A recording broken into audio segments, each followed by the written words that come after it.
Hi. This is early afternoon. We are in southern India in Karnataka province. Karnataka province produces up to 70% of all India's coffee. So this is a hugely important coffee region in India. Everywhere you go right now, we are at the end of the harvesting. You have coffee companies, you have coffee trucks, you have coffee moving.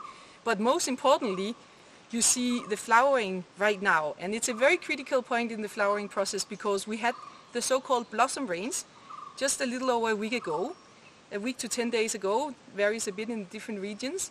But right now it's crucial to get rains within the next week or the whole flowering could actually be lost.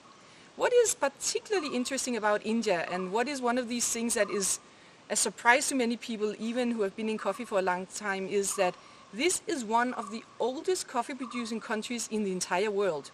All the way back to the 1670s, in the late 17th century, a saint from this region, which is called Chikmagalur, called Baba Budan, he came here, he had traveled abroad to Yemen and brought back 7 coffee seeds.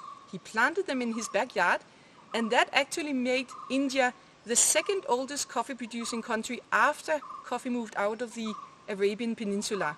So despite the fact that India is more known to be growing tea, they're actually also a very considerable coffee producer. In some years it has been one of the 5 or 6 largest coffee producing countries in the world.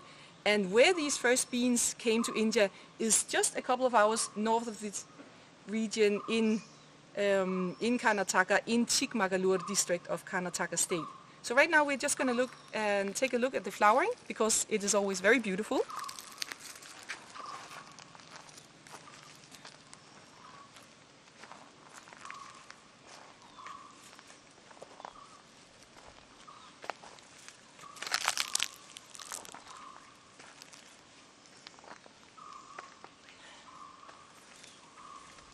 This is the last of the coffee flowering.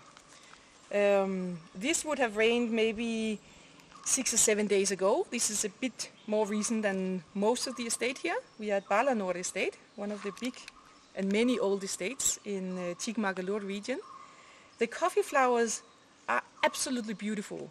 A few years ago I came across some people who were trying to develop the perfume of the coffee blossom.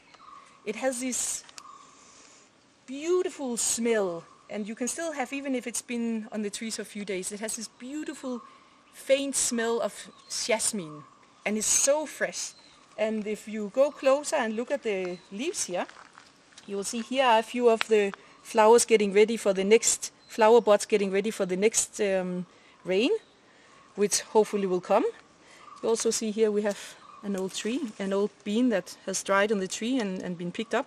I'm not going to throw it on the ground, because there it could actually lead to infestations of the Broca berry borer. So these always have to be collected and made sure to be kept out of the field. You'll also have a green bean, a bean that for some reason just didn't develop.